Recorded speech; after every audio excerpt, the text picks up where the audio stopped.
Everybody got a name, everybody's an identity, you know. Like, let's say your sexuality. Let's say a guy likes a guy. That's a homosexual. If you are attracted to a member of your own gender. If you're attracted to a member of the opposite sex, then you're a heterosexual. But what about a guy like me just whacks off all the time? What am I? I don't know. I don't even think I got a word. But this is what I was thinking about whacking off. Think about this. It's kind of like a psychotic break you got to do. You know, like in your mind, in your picture, you have to have a picture there of you with a lady, and you got to believe it so much that you don't even believe what's really happening. You know, I'm getting at, like, I don't know, like a lot of guys. I don't have a great imagination. Like a lot of guys will do it with a Playboy magazine, say, or maybe Victoria's Secret or something like that. But I ain't got the imagination for that. You know what I mean? Like, I try, you know, but then I'll go, okay, you come on over here with your Victoria's Secrets. Huh? I'll show you your underwear. I don't know why I'm mean to them, but, but I'll go, why don't you come on over and take off your underwear? And they go, no, I'm not doing that. And I go, no, I went down. Well, goodbye. I didn't think you would. Sorry about that crack about asking you to take your underwear off. But I don't have the imagination for that. However, there is this lady that works down the street from me at the 7-Eleven.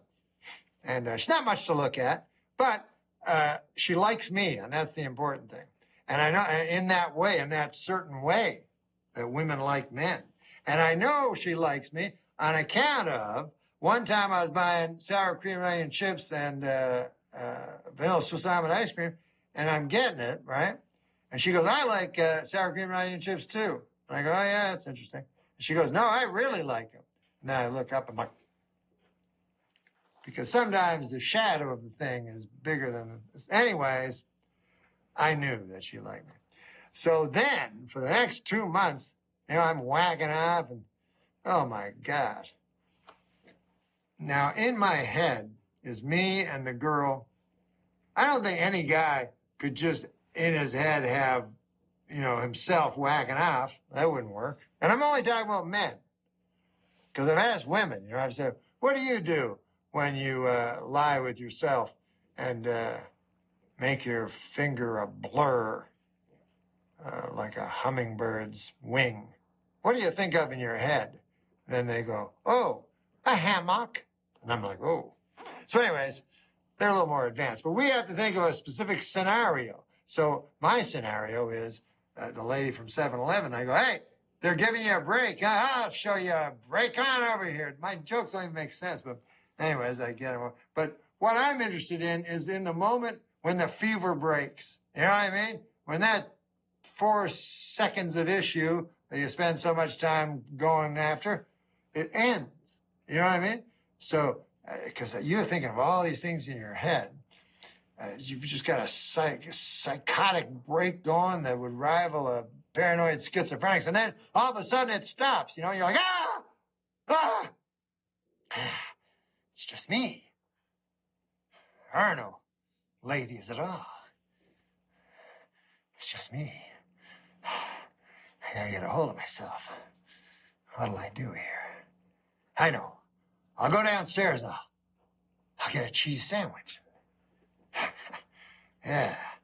I'll never think about this again. That's right.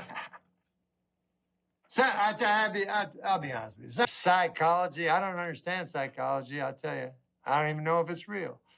Like they say some people got recovered memories. Like a memory will just come to them, you know, from 30, 40 years ago. And it's never a good memory. You know, it's never like they go, God damn, I used to like peach pie a lot. I got to get me a piece of peach pie. It's always the most violent, sexual, horrifying incident. You know what I mean? And I don't like it. I don't like it. Because here's the thing with recovered memory. You can't be sure anymore of what happened. You know? Like I used to be I used to be at parties and say with great pride, like people would come up to me and go, "Hey, Norm, did your uncle ever fuck your ass?" And I go, "No." And I'd be happy. I took great pride in that, you know? But now I can't say that anymore, you know? Because there's two possibilities. Either my uncle fucked my ass and I forgot, or he didn't fuck my ass. So when people come up to me now and ask me, "Did your uncle fuck your ass?" All I can say is, I don't know, 50-50, I guess. If I understand my advanced math, it's 50-50. But I don't even know if I believe in psychology. You know what I mean? I'll tell you why. Because my friend, everything this guy has two meanings. You know what I mean? Because he says, yeah, you know, I have your conscience and then your subconscious. Anyways, one time I'm with this guy, we're having dinner, and I take a glass of milk. You know, and I'm drinking the milk, and the guy says, "Hey, you know why you're drinking that milk, huh, Norm?" I go, "No, why?" I know something's coming. And he goes, "That's because you miss sucking on your mother's breast." And I'm like, what'd you have to say that for? And I'm stuck, you know. What, am I going to guzzle the milk? You know, there's this delicious cold milk there, you know. And you guys don't know my mother, but, you know, she's 84 years old, for God's sakes. I mean, she's a sweet lady and everything, but who's going to feed them hogs? Damn sure ain't going to be Marjorie, I'll tell you that.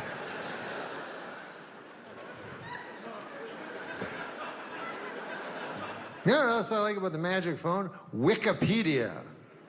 Oh, you ever use that? That's the best, man. It makes a democracy out of smartness. Everybody's equal now. You know, used to be a guy would go to school 5-6 years, and then he'd talk to me, and I'd be like, ah. But now it's all different. I got my magic phone in my pocket.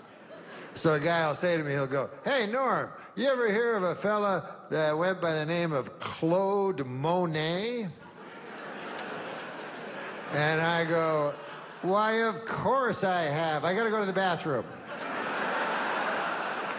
And I go to the bathroom. And I'm in there 20-25 minutes, and I come back. I go, "Hey, listen, I was just, we were talking about Claude Monet, and I just wanted to say that, you know what I liked about him was his paintings. I liked the way he painted. He was a painter, and I loved how he used the paint to make paintings." And the guy goes, "God damn, Norm, I've never been able to stump you in 2 years." I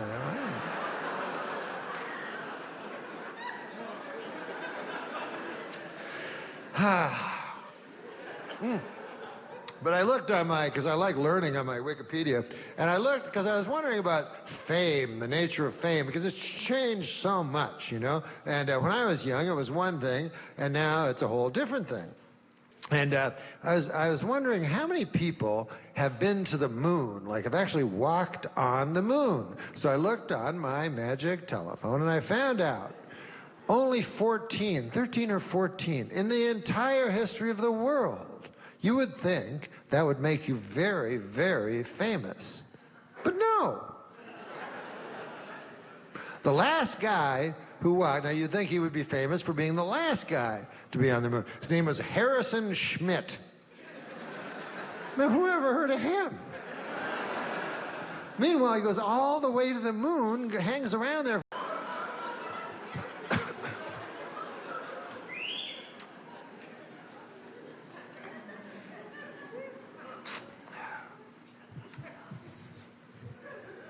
I think if I were to do it, I don't think I ever would. But you never know. You can't predict the future. I could wake up one day and go, "I want to have one of them orgasms. That's 3/2 times as strong as the..." I knew that advanced math degree was going to come in handy sometime. I just did not know when. This is what I would do if it ever happened to me. I would disguise it so it looked like an actual suicide, because then when I was found, my son wouldn't go, ah! He'd go, oh, mysterious. Dad's a mysterious guy. It's going to be a pretty cool story from here on in.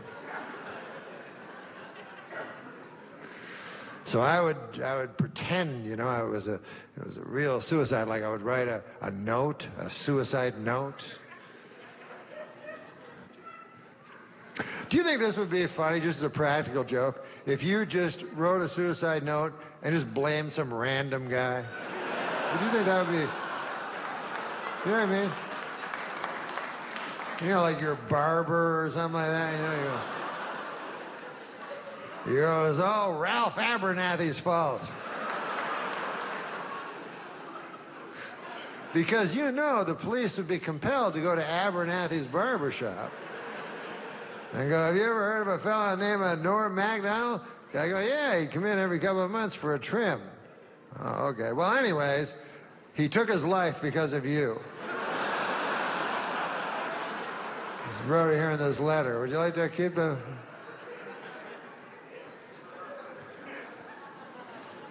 And then Ralph Abernathy would have to spend the rest of his life walking down.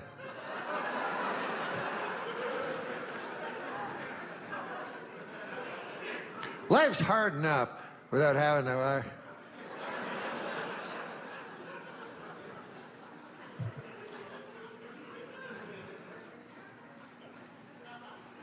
That's not a good practical joke. I should never have framed that as a good practical joke, because it's probably the worst practical joke.